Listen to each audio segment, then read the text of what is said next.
परमात्मा सचखंड लेकर गए सतलोक में, फिर वहां से वापस छोड़ा था। और परमात्मा ने पहले ही निर्धारित कर दिया था कि 12वां पंथ जो कबीर पंथ का गरीबदास पंथ होगा, नकली, वो नकली पंथ थे, लेकिन ये संत तो ठीक थे गरीबदास जी, लेकिन आगे चल के इनकी वाणी को ना समझ कर उन्होंने इस सच्चे पंथ को गलत बना दिया, वाणी का रहस्य नहीं समझ सके, जिस कारण से परमात्मा ने ये वाणी दोबारा बुलवाई थी गरीबदास जी के माध्यम से, और उनकी दिव्य दृष्टि यानी ज्ञान योग खोल दिया था। ज्ञान योग खुल जाने के बाद प्राणी पहले का, भविष्य में होने वाला और वर्तमान का सारा कुछ जानकार हो जाता है। जैसे तुलसीदास जी ने लाखों वर्ष पहले घटी हुई घटना रामायण, श्री राम की लीला, अपनी वाणी में, अपने शब्दों में, अपनी भाषा में ज्यों की त्यों चित्रार्थ कर दी, क्योंकि उनका ज्ञान योग खुल गया था, यानी दिव्य दृष्टि खुल गई थी। तो दिव्य दृष्टि की क्षमता होती है, दिव्य दृष्टि की अपनी रेंज होती है। दिव्य दृष्टि समझो एक दूरबीन होती है, दूरदर्शी। एक तो 1 किलोमीटर तक देख सकती है, 1000 किलोमीटर तक आसमान तक देख लेती है, ग्रहों तक की भी खोज यहां बैठी कर लेती है। तो उन दिव्य दृष्टि में यानी दूरबीन में अंतर होता है। इसी प्रकार इन संतों की दिव्य दृष्टि के अंदर अंतर होता है। तो गरीबदास जी को जो प्राप्त थी दूरबीन यानी दिव्य दृष्टि, वो बहुत ज्यादा अक्षमता की थी। तो गरीबदास जी ने जो परमात्मा के साथ जो घटना हुई थी धर्मदास की, और परमात्मा की जो बातें हुई थी, वो उस अमृतवाणी में उसी दिव्य दृष्टि से देखकर लिखी है, जैसे तुलसीदास जी ने रामायण में चित्रार्थ की है, और उसको हम सत्य मानते हैं, और ये भी सत्य ही है। दर जिंदे का रूप, जिंदा महात्मा का रूप बना के, दर जिंदे का रूप सैल वृंदावन कीनी, तहां मिले धर्मदास करते हैं बहुत अदीनी। बहुरंगी बरियाम कामनी कामी सोई, दर सतगुरु का रूप धनी उतरे हैं लोई।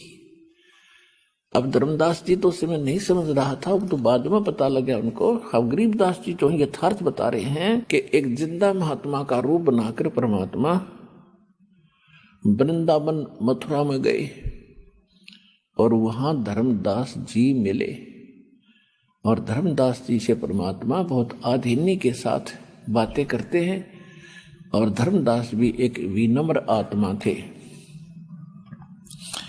बहुरंगी बरियाम कामनी कामी सोई, दर सतगुरु का रूप धनी उतरे हैं लोई। कि परमात्मा भिन्न भिन्न प्रकार के रूप बनाने वाले हैं, और धर सतगुरु का रूप धनी उतरे हैं लोई। ओए होए, के वो पूर्ण परमात्मा, धनी माने कुल मालिक, सबका दाता, सबका स्वामी, एक सतगुरु का रूप बनाकर सशरीर आकर यहां उतरे हैं, अवतरित हुए हैं, यानी सशरीर आए।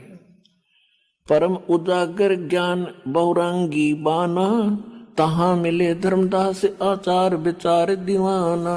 अब क्या बताते हैं कि धर्मदास जी को मिले, और धर्मदास जी जो उनके गुरु जी ने जो क्रियाएं बता रखी थी, उसी आचार विचार में अपना लगा हुआ था, वही क्रियाएं कर रहे थे। अपने आत्माओं, एक एक बात को ध्यान से सुनना। आप तो बालक हो, और अपने संस्कारवश पिछले पुनों से कोई मंत्री बना है, कोई प्रधानमंत्री, कोई मुख्यमंत्री, कोई डॉक्टर, कोई इंजीनियर, कोई जज बना है, कोई एमएलए एमपी बना है, कोई वैसे सेठ साहूकार बना है, या वैसे अन्य मनुष्य जीवन प्राप्त प्राणी अन्य प्राणियों से वैसे भी सुविधाएं ठीक प्राप्त करते हैं। अब परमात्मा एक आधीन बन करके धर्मदास जी से प्रार्थना करते हैं उनके निकट पहुंचने के लिए। कौन तुम्हारी जात कहां से आए स्वामी, पूछे पुरुष कबीर धनी साहब निकामी। परमात्मा ने एक 2 कौड़ी के जीव हमारे जैसे धर्मदास जी को और क्या कहा, उसके निकट जाने के लिए, काल के किले को ढाने के लिए कितना कठिन प्रयत्न भगवान करना पड़ रहा है। हम इतने अज्ञानी बना दिए, अहंकारी बना दिए इस काल में। अपने बच्चे तक पहुंचने के लिए परमात्मा ने उसे क्या कहा, कौन तुम्हारी जाति कहां से आए स्वामी। स्वामी माने मालिक। हे स्वामी जी, हे धर्मदास जी, आपकी कौन जाति है, आप कहां से आए हो। और पूछे पुरुष कबीर धनी साहब निकामी। वो मालिक कबीर परमात्मा धर्मदास जी से पूछ रहा है कि हे स्वामी जी, आप कहां से आए। अब धर्मदास जी क्या बताते हैं, हम वैष्णो बैरागी धर्म में रहा सदाई, सुधर न बैठे संग कल्प ऐसी मन माही, सुन जिंदा मम ज्ञान को अधिक आचार विचार, हमरी करनी जो करे उतरे भवजल पार। अब धर्मदास जी बता रहे हैं, धर्मदास जी कह रहे हैं कि देखो मैं जो साधना कर रहा हूं और ये साधना जो करेगा उसका मोक्ष हो जाएगा, वो पार हो जाएगा। बोले धनी कबीर सुनो वैष्णो बैरागी, कौन तुम्हारा नाम गाम कहिए बड़बागी, कौन कौम कुल जात कहां को गवन किया है, कौन तुम्हारी रैस किने तुम नाम दिया है, कौन तुम्हारा ज्ञान ध्यान सुमरण है भाई, और कौन पुरुष की सेव कहां समाधि लगाई, को आसन को गुफा के भर मत रहो सदाई, सालिग सेवन कीन बहुत अति भार उठाई, जोली झंडा धूप दीप तुम अधिक आचारी, बोले धनी कबीर भेद कईयो ब्रह्मचारी। अब धर्मदास जी क्या बताते हैं, और साथ में परमात्मा कह रहे हैं कि आपका कौन भगवान है, कौन इष्ट है और किसकी पूजा करते हो। हमको पार लंघावे ही परम उजागर रूप, जिंद कहे धर्मदास से तुम हो मुक्ति स्वरूप। परमात्मा धर्मदास जी से कह रहे हैं कि हे स्वामी जी, मेरा बेड़ा पार करियो और मुझे सच्चा ज्ञान बता दो, मैं भटक रहा हूं। हमको पार लंघाइयो हे परम उजागर रूप, जिंद कहे धर्मदास से तुम हो मुक्ति स्वरूप। आप तो मुझे पार हुए दिखाई देते हो और मेरा भी बेड़ा पार करियो, मुझे कुछ ज्ञान बताओ। इस बात से धर्मदास जी बड़े प्रसन्न हुए कि एक मुसलमान, क्योंकि परमात्मा जिंदा महात्मा के रूप में थे, जिंदे, और जिंदा जैसा रूप कोई भी बना लेता था। घर त्याग के भगवान के लिए आत्मा भटक तो रही है। तो क्या बताते हैं धर्मदास जी, बांधोगढ़ है गाम नाम धर्मदास कहीजे, वैसे कुली कुल जात सुधर की बात सुनीजे। मेरा बांधोगढ़ गांव है, धर्मदास मेरा नाम है, और हम बिल्कुल शुद्ध स्वच्छ रहते हैं। हम शूद्र को, छोटी जाति वाले को निकट भी नहीं आने देते। अब जैसे उनके गुरुओं ने पाठ पढ़ा रखा था कि भाई छुआछूत तो उन्होंने दरार पैदा करे रखी थी, घनी आग ला रखी थी, उसी को मिटाने के लिए परमात्मा दानक वर्ण में, जुलाहा वर्ण में 120 वर्ष रहे कि इस खाई को ऐसे ही खत्म किया जा सकता है। छुआछूत की जो हमारे बीच में एक भयंकर दरार थी, अब तो तकरीबन ठीक हो गई है। फिर बताते हैं, सरगुण ज्ञान स्वरूप ध्यान सा लग की सेवा, मल्लाग्री छड़कंत संत सब पूजे देवा, 68 तीर्थ नान ध्यान कर कर हम आए, पूजन सा लग राम तिलक गलमाल चढ़ाए। धूप दीप अधिकार आरती करें हमेशा, राम कृष्ण का जाप रटे हम शंकर शेषा। अपनी सारी साधनाएं बता रहा धर्मदास जी कि हम धूप और ज्योति जलाते हैं, आरती करते हैं, राम कृष्ण का जाप जपते हैं, शंकर भगवान का भी नाम रटते हैं।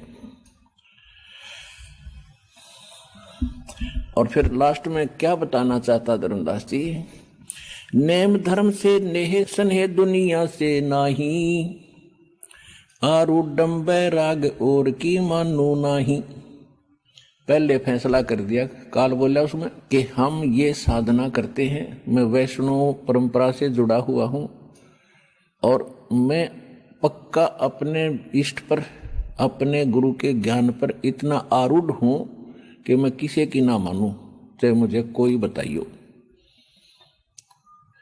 अब देखो, इसने तो फाइनल कर दिया, अब धनी मालिक का खेल देखो। फिर भी उसके साथ धीरे धीरे धीरे धीरे उनके निकट पहुंच रही है।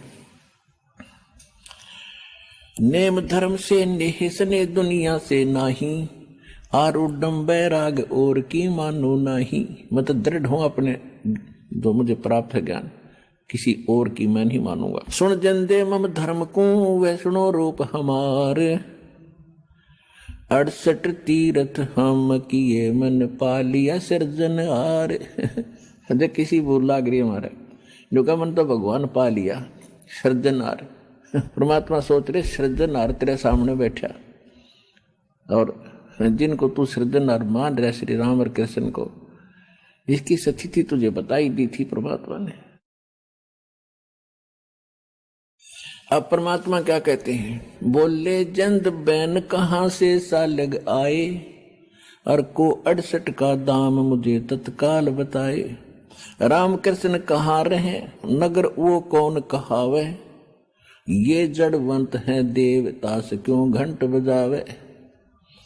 एक पीतल की मूर्ति ले रखी थी भगवान श्री विष्णु जी की, कृष्ण जी की। परमात्मा कहते हैं ये जो जिसने तो इष्ट मान रहा है, और ये जड़ है, ये जड़ पीतल का, इसका आगे तो घंटी बजावे, इसका आगे तो अपने धूप दीप दे रहा है, ये तेरे से कभी बोला है, तेरी बात कभी उत्तर दिया इसने? अरे इसने तो भगवान मान रहा, अकल कौन से गाम गई तेरी।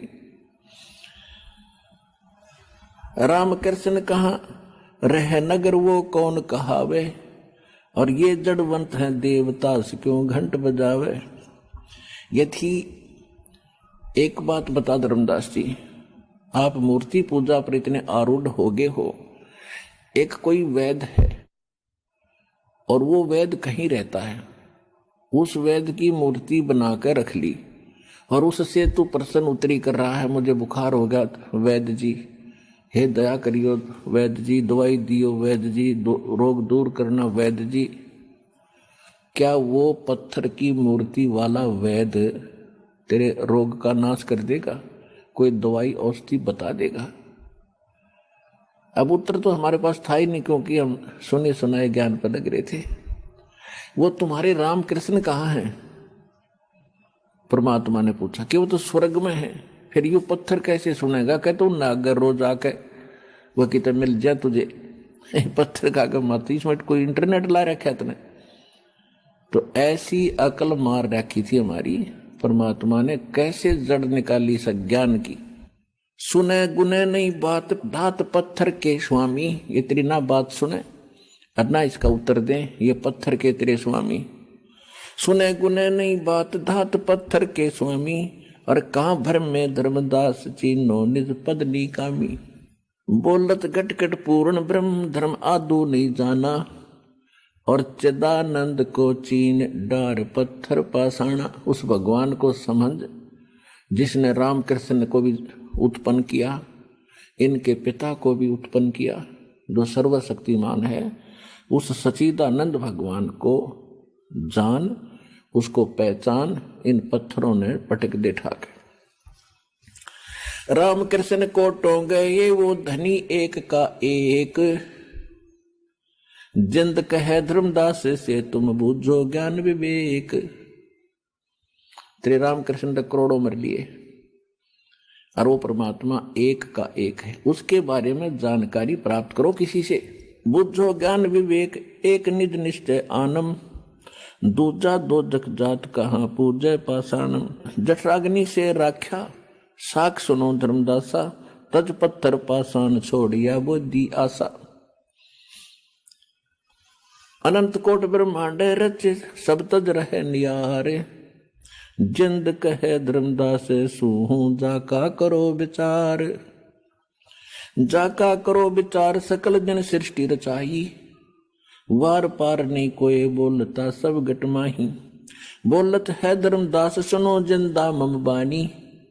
कौन तुम्हारी जात कहां से आए प्राणी। हाय हाय परमात्मा हृदय फटन को हो जाता दास का, क्योंकि आपको तो भी पता नहीं इस बात का। हम कितने मूर्ख बना रखे इस काल ने। अब धर्मदास जी अपने धनी को, अपने परमपिता को, वो परमपिता तो उसको स्वामी कह रहा है, और ये धर्मदास जो कहे हैं कि कौन तुम्हारी जात कहां से आए प्राणी। हे जीव तू कहां से आया, तेरी क्या जाति है। हम देखो कितने अज्ञानी बना रखे इस काल ने।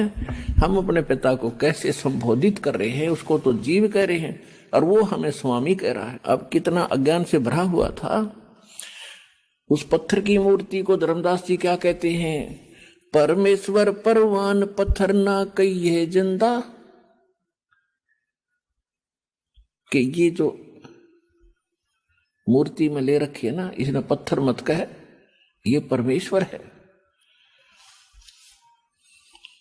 नामा की छान छिवाई दई देखो सरसंधा।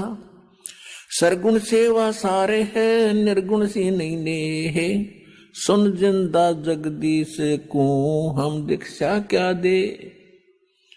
मुझे क्या शिक्षा दे रहा है, मैं तो और किसी की नहीं मानने वाला। बोले जिंद कबीर सुनो बाणी धर्मदासा। ओए होए फिर लास्ट में मालिक ने क्या कहा, बोले जिंद कबीर सुनो बाणी धर्मदासा। हम खालिक हम खलक सकल ये हमरा पर कैसा। मैं खालिक यानी सारी सृष्टि का मालिक हूँ, सबका रचनहार हूँ, और ये खलक मेरी है, यानी सारी सृष्टि मेरी है, और सबके ऊपर मेरा ही दबदबा है, मेरा प्रकाश है, मेरी प्रभुता है। हम रचे सब पाषाण नदी सब खेल हमारा। अचराचर चौखान बनी विधि 18 भारा। हम सृष्टि संजोग वियोग किया बहुभांति। हम ही आद अनाद हैं हम अवगत के नाती। हमसे ब्रह्मा विष्णु ईश है कला हमारी। हम ही पद परवान कल्प कोट जुगतारी। हम साहेब सतपुरुष हैं ये सब रचना हमारे। जिंद कहे धर्मदास से हम पूर्ण करतार। भगवान साफ भी बता रहे हैं, कुछ आड़सी करके भी बता रहे हैं कि वो परमात्मा को समझ दो जिसने सारी सृष्टि रची, और फिर कह रहे हैं कि मैं हूं वो सारी सृष्टि का रचना। एक तो यह बुद्धि हमारी पत्थर पड़ रहे थे इस अतिथि में, और भगवान कैसे माने उनको। एक मैले से कपड़ों में एक चोगा पहने बैठा एक व्यक्ति, और वो नौका में भगवान हूं, तो पुण्यात्मा ये किसी के बस की बात नहीं, ऐसे नहीं स्वीकारा जा सकता, क्योंकि हम अंधे इतने हो गए, ज्ञान नाम की चीज हमारे पास नहीं थी। तो क्या बताते हैं परमात्मा, छिन्मय धरती पग धरो और नादय सृष्ट संजोगे। पद आसन न्यारा रहूं इस विद दुनि वियोग। कि एक सेकंड में मैं यहां आ जाता हूं और दूसरे सेकंड में अपने लोक में चला जाता हूं। इसी का समर्थन नानक साहिब जी कह रहे हैं कि नीच जात अंधला परदेसी मेरा। और छिन आवे तिल जावे और ताकि संगत नानक रहंदा कैसे मोंडा पावे। थाई सूरत मुलुकी वेश ए ठगवाड़ा ठगी देश। खरा सियाणा भोता भारी धानक रूप रहा करता। काशी में देखा जब भगवान को, तब कहा था कि लोगो ए भोली आत्माओं, ये ठगवाड़ा ये अपने आप को छुपा के बैठा है प्यार में। अपने भगवान को वो प्यार में कह रहे थे रोते हुए कि ए ठगवाड़ा, क्योंकि सतलोक में देखा था उनको सचखंड में उसी रूप में, फिर एक धानक रूप में जुलाई रूप में देखा काशी में खड्डी में बैठा हुआ। तब आकर कहा था हाई सूरत मुल्क की वेश ए ठगवाड़ा ठगी देश। खरा सियाणा बहुता बार ये धानक रूप रहा करता, लोगों धानक रूप रहा करता। और नीच जात परदेसी मेरा 731 पृष्ठ पे लिखा है गुरु ग्रंथ साहिब में कि नीच जात परदेसी मेरा, छिन आवे तिल जावे, हरता की संगत नानक रिंदा, क्यों कर्मोंडा पावे। इसका कैसे अंत पाऊं, इसे समर्थ के साथ रहता हूं मैं। एक सेकंड में यहां और एक सेकंड में ऊपर देखे, सामने से अंतर्ध्यान हो जाता है। और गुरु ग्रंथ साहिब के अंदर 721 पृष्ठ पे लिखा है, एक अर्ज गुप्तम पेश तोदर कून करतार, हक्का कबीर करीम तू बे अप्रवर्दिकार। तो इन सभी बातों से प्रमाणित होता चलेगा परमात्मा कौन है। तो यहां परमात्मा ने बता दिया कि मैं पूर्ण परमात्मा हूं। बोलत धर्मदास सुनो सरबंगी देवा, दीखत पिंड और प्राण कहो तुम अलख अबेवा। आप अपने आप को परमात्मा कह रहे हो और आपका सारा शरीर दिखाई दे, क्योंकि हमने भगवान को निराकार मान रखा था। और विष्णु जी के पुजारी होते हुए भी भगवान को निराकार कहा करते हैं। अकल हमारी कहां जा रही थी देख। अब विष्णु जी की पूजा करता है, विष्णु जी को इष्ट मानता है धर्मदास जी, और परमात्मा ने जब कहा कि मैं परमात्मा हूं तो कहता है कि तेरे तो सारा शरीर दिखाई देता है, आप भगवान कैसे हो सकते हो, क्योंकि वो तो निराकार है। तो विष्णु जी को क्यों पूज रहा है, और भगवान तो निराकार, फिर विष्णु जी क्या है तेरा, इन ठाए पर पत्थर ने।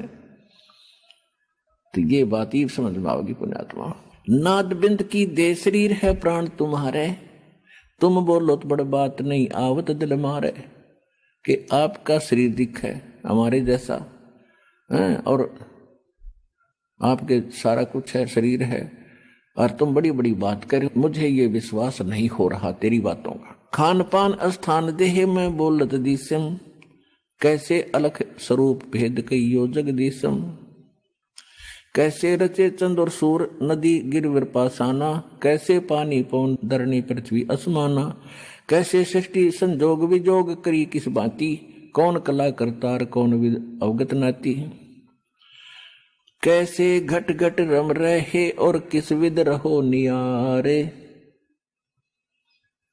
और कैसे धरती पर चलो कैसे अदर अदार।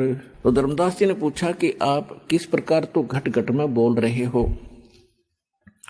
और कैसे तुम सबसे न्यारे हो, और किस तरह आप पृथ्वी पर रहते हो, और कैसे आप वहां ऊपर रहते हो।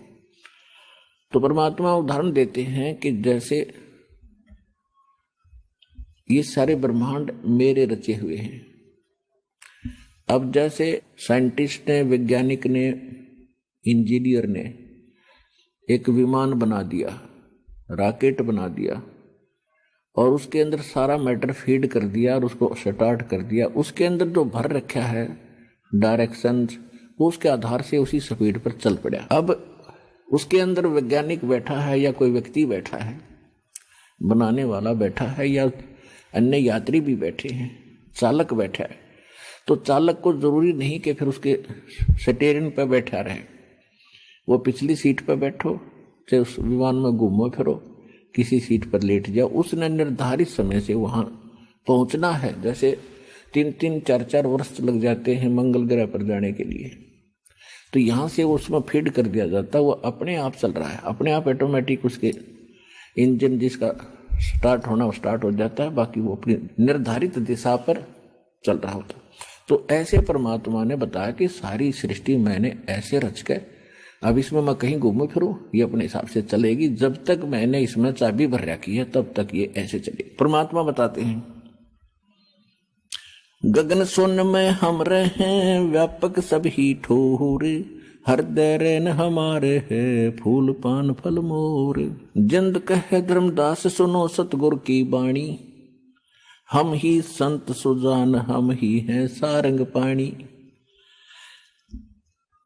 ओंकार और मायतास के पुत्र कहावे, हम परमात्म पद दोहों के मद रहावे।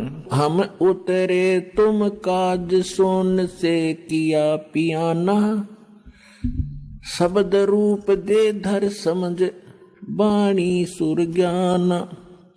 नहीं नाद नहीं बेंद नहीं पांच तत्व आकारम, गुड़ीला ज्ञान अमान हंस उतारूं पारम। परमात्मा ने कहा कि आप कह रहे हो ना कि आपका शरीर दिख है, हमारे जैसा शरीर है, आप खाते हो, पीते हो, बोलते हो। तो परमात्मा कहते हैं नरक परख कर देख, नहीं भौतिक हम रह काया, हम उतरे तुम काज नहीं, कुछ मोह ना माया। मेरा शरीर देख धर्मदास जी, ये तुम्हारे जैसा नहीं है। अब धर्मदास जी ने ऐसे हाथ लगा के देखे मालिक के चरणों पे, हाथों पे, ऐसे जैसे रबड़ होता है, रुई की तरह हाथ ऐसे चल रहे हैं, उसके अंदर कोई हार्ड मास नहीं है। यजुर्वेद अध्याय नंबर 40 के मंत्र नंबर 8 में लिखा है सैपरी आगात शुक्रम अकायम ऐसनाविरम कबीर मनीषी स्वयंभू व्यवधाता। उसमें लिखा है कि उस परमात्मा जो कबीर देव है, कबीर परमात्मा सबसे बड़े विद्वान हैं, सर्वज्ञ हैं, और उनका शरीर ऐसनाविरम शुक्रम अकायम। इन्होंने अज्ञानियों ने क्या किया, अकायम शब्द ले लिया, अकायम उससे मान लिया कि परमात्मा निराकार है, उसके काया को ना। इसमें शुक्रम अकायम लिखा है, ऐसनाविरम क्यों लिखा फिर? ऐसनायुर माने स्नायु माने नाड़ी, और शुक्रम अकायम जो माता पिता के संयोग से जो शुक्र से बनती है परमात्मा की, वो काया नहीं है, 5 तत्वों का नहीं है। और फिर नाड़ी संस्थान रहित है, इसका मतलब शरीर है, वो काया परमात्मा की शुक्र से बनी नहीं, उसमें नाड़ी तंत्र नहीं है, एक तत्व से बना हुआ शरीर है। तो यहां परमात्मा कह रहे हैं नरक परख कर देख, नहीं भौतिक हम रह काया, हम उतरे तुम काज नहीं, कुछ मोह न माया। अब परमात्मा क्या बताते हैं, ना मैं जन्मूं ना मैं रू, और पल पल आऊं जाऊं, शब्द विहंगम सोने में, ना मेरा धूप न छाऊं। बोले जिंद सुनो धर्मदासा, हमरे पिंड प्राण निश्वासा। हमारा जो शरीर है आप जैसा नहीं है, और इसमें श्वासों का कोई वो नहीं है, योगदान नहीं है। गर्भ योनि में हम नहीं आए, मादर पिदर ना जननी जाए। हम किसी माता पिता से नहीं जन्मे। शब्द स्वरूपी रूप हमारा, क्या दिखलावे आचार विचारा। अब धर्मदास जी कह रहे थे कि मैं कोई जीव हिंसा नहीं करते, हम वैष्णव परंपरा से जुड़े हुए हैं और हम विष्णु जी को इष्ट मानते हैं, और हम शूद्र को निकट भी नहीं आने देते। तो परमात्मा ने बताया कि देखो भोली आत्माओं, आपको ज्ञान नहीं, आपके गुरुओं को ज्ञान नहीं, जिस कारण से आप कितने आप हिंसा करते हो, पाप करते हो, उससे परिचित नहीं हो। अब परमात्मा क्या बताते हैं, बोले जिंद सुनो धर्मदासा, हमरे पिंड प्राण निश्वासा। गर्भ योनि में हम नहीं आए, माद्र पिदर ना जननी जाए। शब्द स्वरूपी रूप हमारा, क्या दिखलावे आचार विचारा।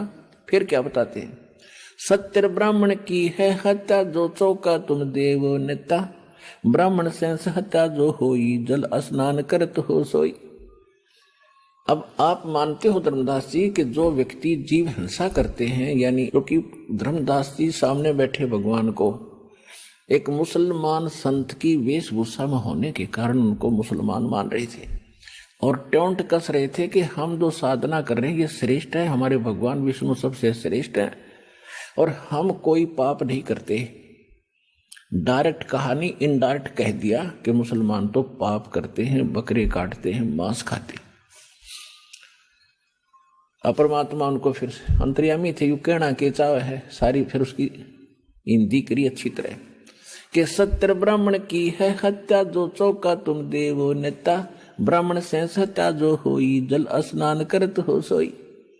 कि जिस इस मथुरा के जोड़ में तालाब में तो नहाकाया है, इसमें इतना पाप लग गया तेरे को जैसे 1000 ब्राह्मणों को काट दिया। ब्राह्मण माने भगत। देखो पुण्यात्मा, वैसे तो आम जीव न मार दे वो भी पाप है, आम व्यक्ति को मार दे वो भी पाप है, और यदि किसी राजा के लड़के को मार दे तो उसकी सजा और घनी दी जाती है।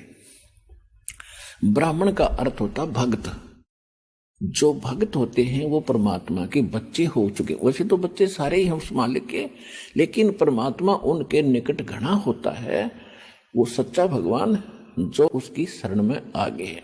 और ऐसे व्यक्ति को जो मार देता है, ब्राह्मण को, ठीक है, ब्राह्मण पहले जैसे ऋषि लोग थे, ये भी भक्ति करते थे, राम कृष्ण की करते थे, ब्रह्म की करते थे, फिर भी वो परमात्मा के बच्चे थे और वो भगवान के निकट माने जाते थे। तो पुराणों में लिखा है कि एक ब्राह्मण की हत्या कोई कर दे, उसको इतना पाप लगता है कि इतने गौ दान कर दे, करोड़ों की संख्या में इतना कर दे, इतना जाप कर ले, तब जाकर वो ब्रह्म हत्या का पाप कटे। तो परमात्मा कहते हैं जीव चाहे ब्राह्मण मार दे, उसका पाप चलो ज्यादा हो जाएगा, और चाहे छोटा मार दे, दोनों का दुख उस बाप को होता है। लेकिन अब मैं गिनवाता हूं तेरे को कि आप मानते हो कि एक जीव हिंसा, ब्रह्म हिंसा जो कर दी जाती है, तो उसका कितना पाप है। तो यहां परमात्मा कहते हैं आप कितना पाप करते हो कि 1000 ब्राह्मण जैसी हत्या कर दी आपने, जो इस तालाब में नहा के और आप बाहर आए हो, क्योंकि उसके लोटे में दिखाया परमात्मा ने कि जल देख, इसमें कितने जीव जंतु चल रहे हैं, और इस तालाब में देख ले जाके, और आपने मलमल के नहाए हो, इसमें कितना विनाश कर दिया, इनका कचूमर निकाल दिया, और इनको तुम पाप नहीं गिन रहे। जो खाना बनाने के लिए या पूजा पाठ के लिए चौका जब आप लगाते हो, खाना बनाने से पहले उसको लीपते हो स्थान को गोबर और गारा से, मिट्टी से, तो उस स्थान पर आपने 70 ब्राह्मण जितनी हत्या का पाप आपका लग गया। अब कहने का भाव यो है जैसे राजा का लड़का एक मार दिया और आम जनता के 10 मार दिए, तो वो भी तो पाप लग गएगा। राजा के वाले का जल्दी एक्शन होगा, उसका 2 मिनट बाद से फांसी उसको भी दी जाएगी। तो कहने का भाव ये है परमात्मा का कि तुमने जो जीव मारे हैं सूक्ष्म, ये पाप आपने दिखाई नहीं देते। अब मैं गिनवाता हूं, इन्हें गिन ले कि जो तुमने चौका लिपा है, ये लगाया है, इसमें 70 ब्राह्मण के हिंसा जितना पाप आपको लग गया। और स्नान करके आया इस तालाब में, 1000 ब्राह्मण की हत्या जितना पाप तुझे लग गया। पृथ्वी ऊपर पग जो धार है, करोड़ जीव एक दिन में मारे। कहते अपने काम बस, अपने किसी क्रिया के लिए, काम के लिए, व्यवसाय के लिए आप कार्यवश चलते हो, या आप यहाँ स्नान करने के लिए 68 तीर्थ के लिए घूम रहे हो, तो कहते हैं पृथ्वी ऊपर पग जो धारे, करोड़ जीव एक दिन में मारे। तो कैसे आपकी स्वच्छता बनी रहेगी, कैसे आपकी क्रिया सफल होगी? क्योंकि आप कहते हो कि जीव हिंसा करते हैं उनको मोक्ष नहीं हो सकता, तो आपका कैसे होगा? और जो मंत्र आप जाप करते हो अपने आत्मा, यहां आपके मन में एक शंका आएगी कि भी हम भी पोछा लगाते हैं, आजकल तो और बढ़िया फर्श फर्श बना कर फिनाइल का लगाते हैं, सफाई तो हम भी करते हैं, तो हमें भी पाप लग रहा होगा। बिल्कुल लग रहा है। अपने आत्मा, इसमें परमात्मा ने एक बताया है कि इच्छा कर मारे नहीं, बिन इच्छा मर जावे, कहे कबीर तास का पाप नहीं लगावे। अब यहाँ थोड़ा सा इसका क्लियर करना पड़ेगा थोड़ा सा, जब आपके मन में यह बात समाओगी, नहीं तो डगमग हो जाओगे। हम भी तो ऐसी गलतियां करते हैं, स्नान भी करते हैं, पैदल भी चलते हैं, गाड़ियों में चलते हैं, तो पाप तो हमसे भी हो रहे हैं, तो हम कैसे पार होंगे? जैसे एक व्यक्ति गाड़ी चला रहा है, कार चला रहा है, ट्रक चला रहा है, और उसके पास लाइसेंस है नहीं। लाइसेंस है तो डुप्लीकेट है, यानी किसी प्रमाणित रिकॉग्नाइज्ड से नहीं बनवा रखा, अधिकारी से नहीं बनवा रखा, अनऑथोराइज्ड है वो। और एक ने लाइसेंस बनवा रखा है और सही यानी ऑथोराइज्ड एजेंसी से, अधिकारी से बनवा रखा है। अब दोनों गाड़ी चला रहे हैं, जिसके पास लाइसेंस नहीं और वो गाड़ी चला रहा और उससे कोई दुर्घटना हो जाती है, कोई व्यक्ति की मृत्यु हो जाती है, तो सबसे पहले लाइसेंस देखा जाता है। तेरा लाइसेंस दिखा भाई। पुलिस वाले सबसे पहले, जांच अधिकारी वो देखते। यदि लाइसेंस ठीक है तो उसके बाद फिर अन्य कारण जाना जाता है कि किस कारण से ये दुर्घटना हुई। कोई ब्रेक फेल हो गया या कोई और कारण बना, फिर वो इतना दोषी नहीं होता। और जिसके पास लाइसेंस ही नहीं है, लाइसेंस है तो फिर डुप्लीकेट है, तो वो तो सीधा ही अंदर होता है, जेल होती है इसकी। तो यहां जैसे हम गीता अध्याय नंबर 18 में एक विशेष विश्लेषण दिया है। इसमें गीता ज्ञानदाता कहता कि अर्जुन, इस संसार में ऐसा कोई काम नहीं जिसमें पाप ना होते हों, लेकिन कुछ ऐसे कर्म हैं जिनको करना अनिवार्य है और उनमें पाप होते तो होने दे। अब उसका तो इतना ही ज्ञान है। तो परमात्मा क्या बताते हैं कि जैसे आपका जैसा काम है, जैसे किसान है, किसान के बारे में बताया कि एक हलाई और सेंस कसाई, एक हाड़ी जो हल जोतता है और एक हलाई होती है 30-40 फुट चौड़ी और 100-150 फुट लंबी, एक एकड़ की लंबाई और 30-40 फुट चौड़ाई। उसमें हल से ऐसे रेखा खींचता है, उसको बाता है। कहते एक हलाई में एक अड़ाई, उस स्थान को हड़ाई बोलते हैं हमारे यहाँ, उसमें एक दर कसाइयों जितना पाप उस हाड़ी को लगता है, खेत जोतने वाले को। अब इसका और बाकी जैसे हम चलते हैं फिरते हैं, मजदूर कस्सी से काटता है, जमीन खोदता है, उसको भी पाप लगते हैं। कोई भी काम करते हैं सब में पाप हैं, लेकिन ये हमारे कर्तव्य कर्म बता रखे हैं। इन कर्तव्य कर्मों में जो पाप होते हैं, हम उनको, हमारा उद्देश्य वो पाप करना नहीं होता, हमारे वो कर्तव्य कर्म में आते हैं। और उसके लिए परमात्मा ने बताया है कि पूर्ण संत से ड्राइविंग लाइसेंस बनवा लो। यानी परम संत से जब आप मंत्र ले लोगे तो आपका लाइसेंस हो गया कि ये व्यक्ति भगत है, आत्मा नर्म है, भगवान के विधान से परिचित है, ये जानबूझ कर बेमतलब से जीवन नहीं मार सकता। हाँ, जो अनजानपने में मरते हैं, उसके कर्म में मरते हैं, उसकी क्रिया में मरते हैं, तो उनका पाप नहीं लगता। एक तो यहां बचाव होता है। फिर कुछ ऐसे पाप हैं जो फिर परमात्मा ने हमारे को मंत्र दे रखा है। ये जो विधि बता रखी है, प्रतिदिन नित्य नेम करना, सुबह दोपहर शाम की 3 वक्त की ये आरती करना, मंत्र जाप करना, धर्म दान करना, तो इनसे भी हमारे बहुत से पाप नाश हो जाते हैं। जैसे प्रतिदिन कपड़ा पहनते हैं हम, कपड़ा तो पहनना पड़ेगा, मैला भी होगा, स्वाभाविक है। यदि उसको फिर साबुन और जल से धो लिया जाए तो स्वच्छ हो जाता है। तो परमात्मा ने जो साधनाएं हमें बताई हैं इन कर्मों को धोने के लिए, यानी जो जान कर मारे वो पाप, अनजाने में मर जाए वो पाप नहीं, लेकिन फिर भी उसमें क्रिया देखी जाती है। और कुछ ऐसे कर्म हैं जो हमें जो करने पड़ते हैं, जिस कारण से हम उनके लिए फिर क्या बता रखा है, ये प्रतिदिन की साधना बता रखी है। तो ये साबुन और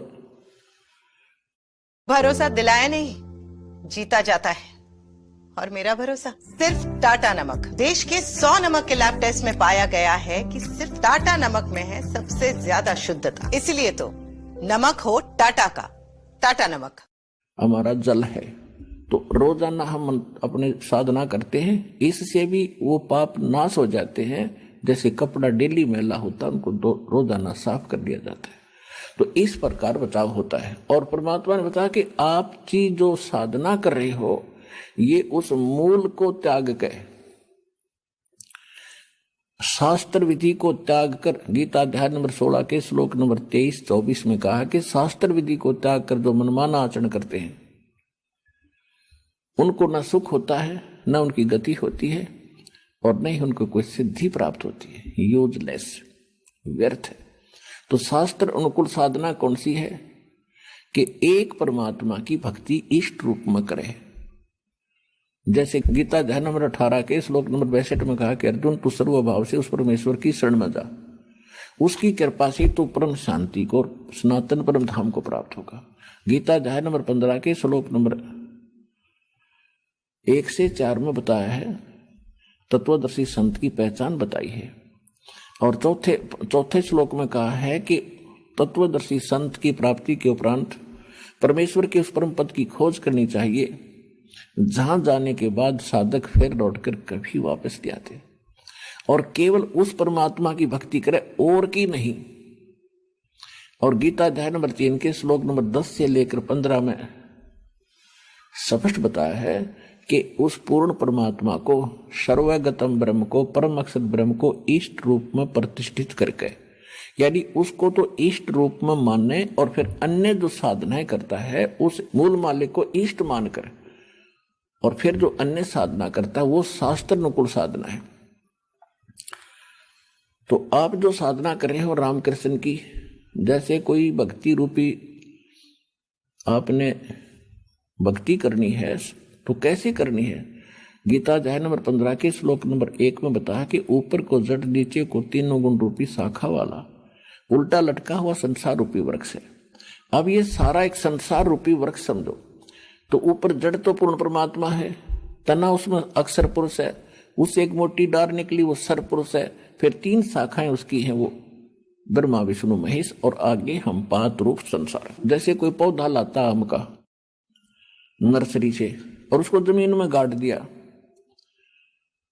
जड़ की तरफ से, तो बिल्कुल सही तरीका है उस प्लांटेशन का, उस पौधे को लगाने का सही तरीका है कि जड़ को गड्ढे में गाड़ो और पानी डालने योग्य गड्ढा बनाओ, उसमें सिंचाई करो, तो फिर वो हम पूजा कर रहे हैं मूल की। ये शास्त्र अनुकूल साधना है। इससे अपने आप ये आहार टहनियों में जाएगा, तना में जाएगा, शाखा में जाएगा, डार में जाएगा, फिर टहनियों में आएगा। ब्रह्मा विष्णु महेश के पास आपके शुभ संस्कार बनेंगे जब इष्ट रूप में पूर्ण परमात्मा को मानकर उसकी पूजा करोगे आप। और फिर वो फल कौन देंगे? उस ऐसे बने हुए शुभ संस्कार जो शास्त्र अनुकूल साधना से आपके संस्कार बनेंगे, वो सही बनेंगे, ब्रह्मा विष्णु महेश के पास जाएंगे और वो फिर आपको आपका संस्कार देना शुरू कर देंगे। आपके पहले पुण्य नहीं थे तब तो आप दुखी हुए, अब आपके पुण्य शास्त्र अनुकूल शुरू करवा दिए आपकी, अब वो पुण्य संस्कार इनके पास आ रहे हैं। आपकी हाजिरी लाग कर जो दिहाड़ी मजदूरी आप कर रहे हो और वो पहुंच जाती है अकाउंटेंट के पास और वो फिर आगे तनख्वाह दे रहा केवल वर्क डन, तो ब्रह्मा विष्णु महेश तो ये वर्क डन देने वाले अकाउंटेंट समझ लेना, और क्रिया करनी पड़ेगी ऐसे जैसे दास आपको बता रहा है। तो शास्त्र अनुकूल साधना जो करी है इष्ट रूप में, उस मूल की जड़ की पूजा करी, उससे शास्त्र अनुकूल कर्म बनकर आपके पहुंच गए ब्रह्मा विष्णु महेश के पास, और वो आपको दे रहे हैं क्योंकि वो यहाँ के प्रबंधक हैं, उन्हें देना उन्होंने ही है, लेकिन वो देंगे केवल किया कर्म आपने जैसा कर रखे। तो अब परमात्मा बताते हैं कि आप जी कैसे कर रहे हो धर्मदास जी, कि आपने टहनियों ब्रह्मा विष्णु महेश की पूजा कर रहे हो, आप उस भक्ति रूपी पौधे को उल्टा गाड़ बैठे,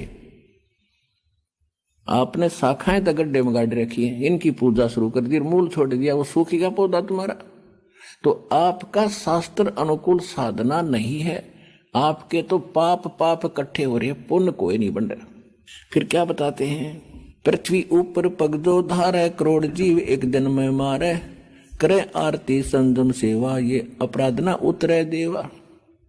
ठाकुर घंटा पौन झकोरे, कोट जीव सूक्ष्म सिर तोड़े, ताल मृदंग और झालर बाजे, कोट जीव सूक्ष्म तांजाजे। कहते हैं जो ये आप घंटी पीटते हो, ऐसे ऐसे बजाते हो घंटी, तो उनमें सूक्ष्म जीव होते हैं और वो डंडे की रगड़ से मारे जाते हैं, वो भी पाप आपका लगे।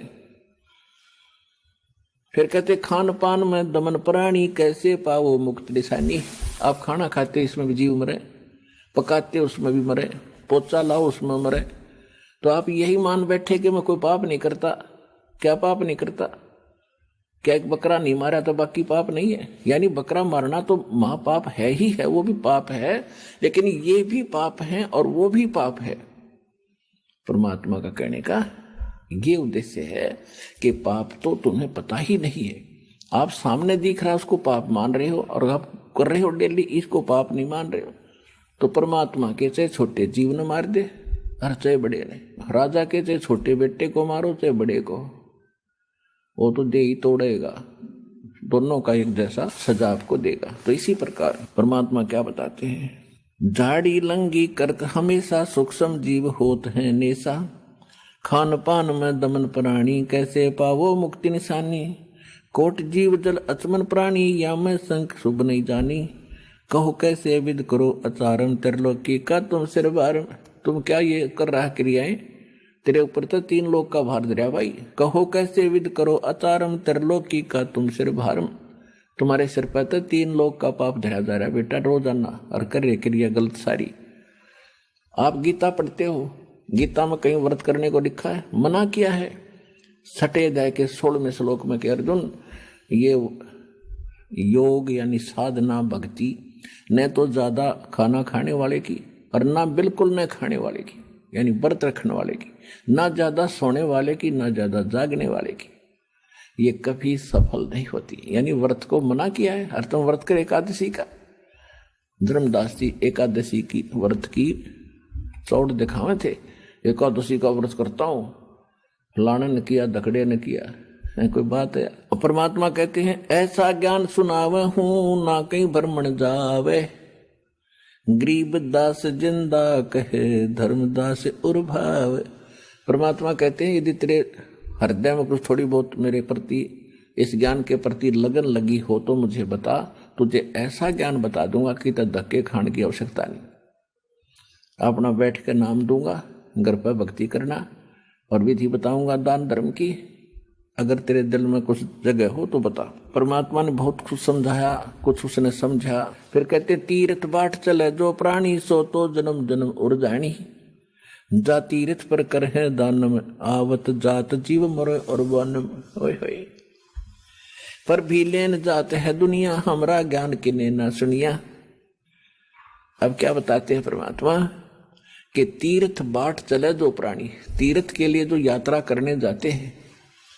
पुण्यात्माओं विचार करो, इस ज्ञान से आपको महसूस होगा कि सचमुच यह गलती भारी बन गई थी। जैसे हम देखते हैं अपने हरियाणा में, राजस्थान में, उत्तर प्रदेश में विशेषकर, तो क्या करते हैं सावन के महीने में और कावड़ लेते हैं ये भोली आत्मा भ्रमित और पैदल आते हैं। सूक्ष्म वेद में लिखा है कि सामन सैल न कीजे राजा योगी बैठ पतीजे। सामन में इतना पाप होता है जीव को भ्रमण करने का, सैर सपट्टे करने का, इतना सारा साल में नहीं होता। किसी पंथ में ज्ञान नहीं, किसी संत को ज्ञान नहीं, और आप बुद्धिमान समाज है आसानी से समझ रहा है। उसी का तो परिणाम आप देख रहे हो। इतना बड़ा आश्रम में खचाखच भर गया, यहाँ कोई लल्लो पोतों से नहीं बुला रखे, यहाँ पूरा ज्ञान समझ कर आए हैं और 100 बार इन्होंने ज्ञान को समझा है, पूरा तोला है। तब परमात्मा की शरण में ये बच्चे पहुंचे हैं। और काल ने यही कहा था भगवान से कि चौथे युग में जीव ले जाना, 3 युगों में जीव ना ले जाना।